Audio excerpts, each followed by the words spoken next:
Rajesh law centre में आप लोगों का स्वागत है। आज हम लोग चर्चा करेंगे कि SC/ST एक्ट के तहत अगर मुकदमा दर्ज कराना है तो कितने गवाह की जरूरत है।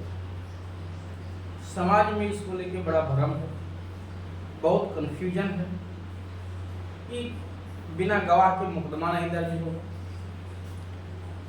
जो है गवाह नहीं है तभी मुकदमा दर्ज कराया जा सकता है। क्या स्थिति है, कानून क्या कहता है और व्यवहार में अदालतें क्या कहती हैं। तो कानून में क्या लिखा हुआ है और अदालतें इसमें कैसे प्रक्रियाएं अपनाती हैं व्यवहार में, हम दोनों पे चर्चा करेंगे।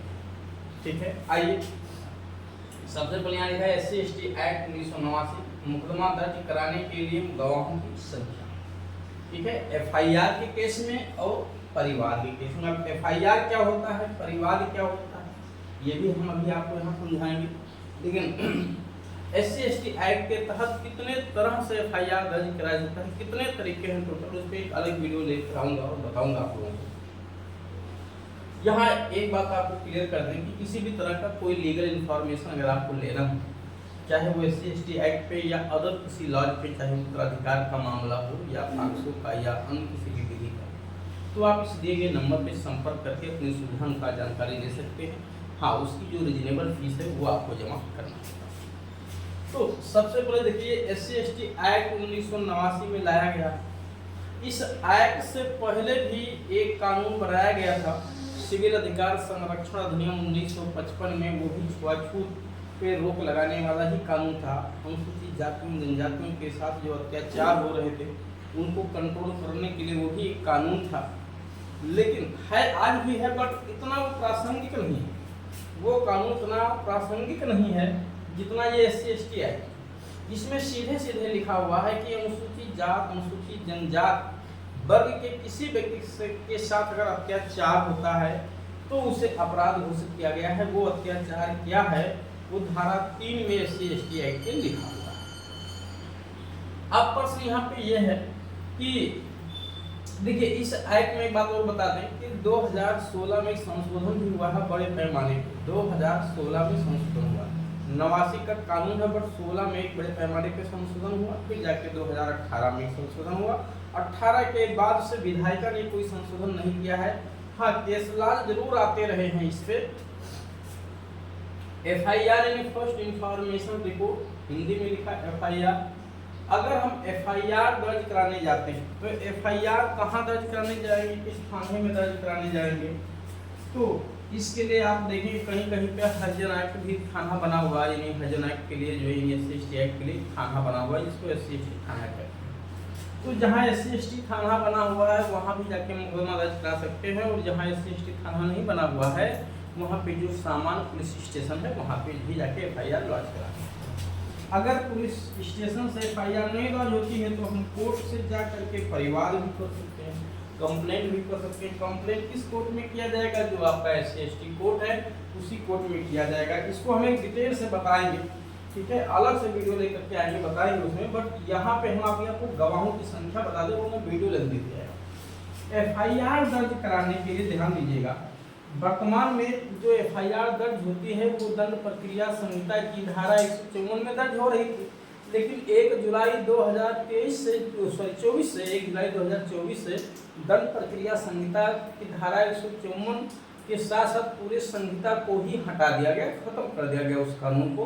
उसकी जगह एक दूसरा कानून लेकर के आया गया, जो है भारतीय नागरिक सुरक्षा संहिता 2023 का कानून है, 24 में लागू हुआ है।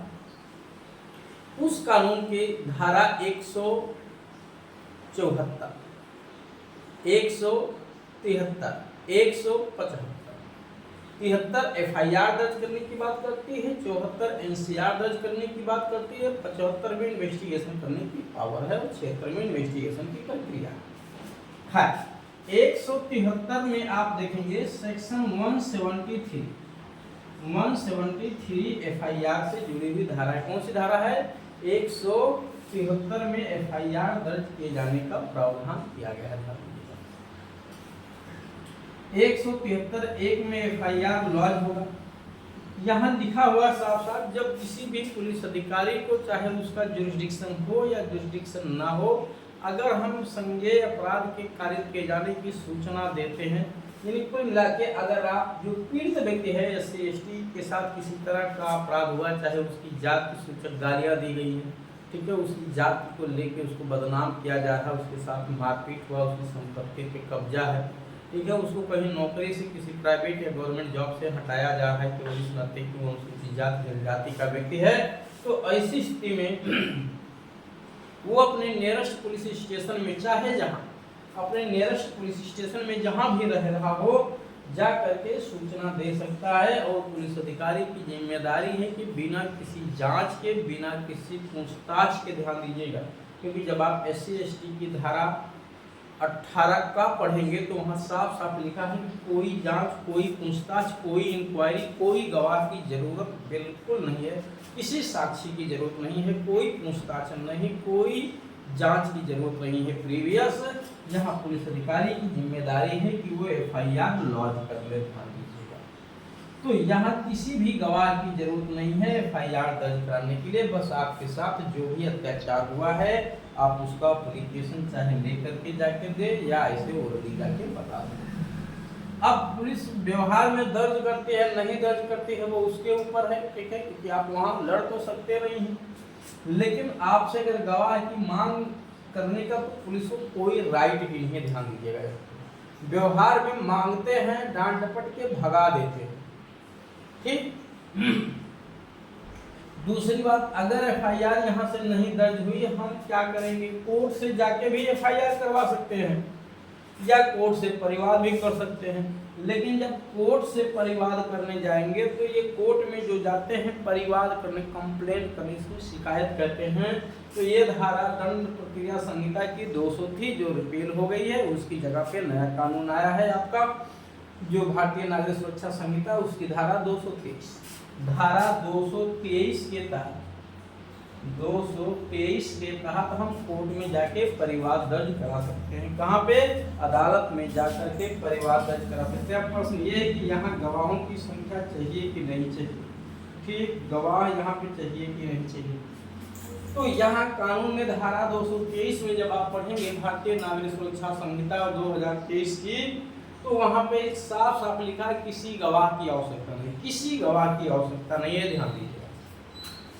परिवादी की जो जाके कोर्ट में अपना इंफॉर्मेशन देगा उसकी परीक्षा की जाएगी, और यदि कोई साक्षी है तो उसको शपथ पे एग्जामिन किया जाएगा, और परिवादी को भी शपथ पे एग्जामिन किया जाएगा। यानी जो आप एप्लीकेशन देंगे वो विद एफिडेविट देंगे, शपथ पत्र के साथ देंगे। किसी गवाह की जरूरत नहीं है अकॉर्डिंग टू लॉ और SC ST एक्ट दोनों के साथ। बट व्यवहार में क्या है ना कि अदालतों में तो एक परंपरा बन गई है कि कम से कम 2 गवाह आपके पास होना चाहिए। व्यवहार में कितने गवाह, 2 गवाह आपके पास होना चाहिए, तभी परिवाद दर्ज करेगा।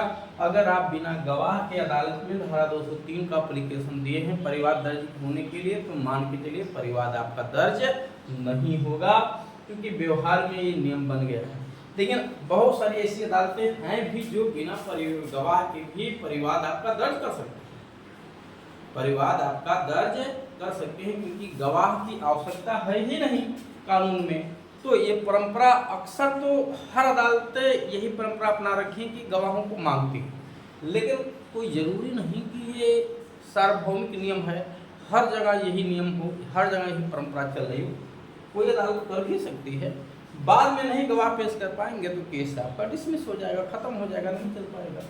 लेकिन यहाँ व्यवहार में FIR दर्ज करने में भी गवाह नहीं मांगा जाता है, ये ध्यान रखिए, ठीक है। पुलिस ना दर्ज करे वो अलग की बात है, क्योंकि एक बात आपको बता दें, बहुत सारी ऐसी अथॉरिटी हैं, चाहे गवाह हो या अदालतें हो, सबको पता है कि अपराध होते समय, प्रत्येक अपराध होते समय अनुसूचित जात अनुसूचित जनजाति के साथ या दुनिया में किसी के साथ हमेशा गवाह साथ में रहे, ये जरूरी नहीं है, ये संभव नहीं है, ये पॉसिबल नहीं है कि हम जहाँ जाएं वहाँ गवाह लेकर के जाएं। कैसे पॉसिबल है भाई? हम घर में अकेले थे और कोई व्यक्ति आकर के हमको पीट के चला गया, वहाँ कहाँ से गवाह लेकर के आएंगे? हम रास्ते में जा रहे थे, खेत में काम कर रहे थे, सुनसान एरिया था वहाँ पे, वहाँ आके कोई टक्कर मार दिया, कोई जानबूझ के पीट दिया, मार दिया, गाली गलौज कर दिया, कमेंट कर दिया, लड़की है स्कूल से आ रही, कमेंट कर दिया किसी ने, उसके साथ अश्लील हरकत किया। सुनसान एरिया था, कोई नहीं था। गाँव देहात में आज भी बेहड़ एरिया है, कहाँ से वो गवाह लेकर के आएगा जरा बताइए।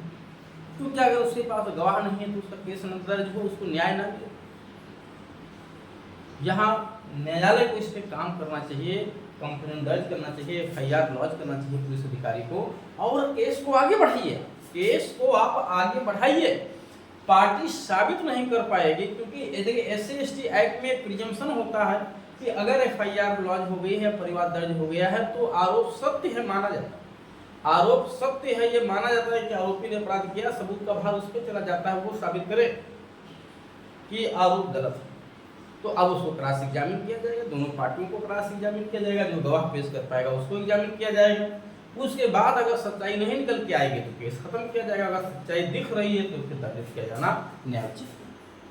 तो इस तरह से व्यवहार में और सैद्धांतिक तौर से FIR लॉन्च कराने के लिए किसी गवाह की आवश्यकता नहीं है। परिवार दर्ज कराने के लिए सैद्धांतिक तौर से किसी गवाह की आवश्यकता नहीं, बट व्यवहार में कम से कम 2 गवाह या कुछ दफों में 1 गवाह से भी काम चल जाता है। जो कानून था वो मैंने आपको एग्जैक्ट बता दिया। इसके बाद अगर कोई भी लीगल इन्फॉर्मेशन आपको लेना है तो मैं यहाँ अपना नंबर दे रखा हूँ, आप इस नंबर पर संपर्क कर सकते हैं, अपने सुविधा अनुसार जानकारी उसको इस जमा करते हुए ले सकते हैं।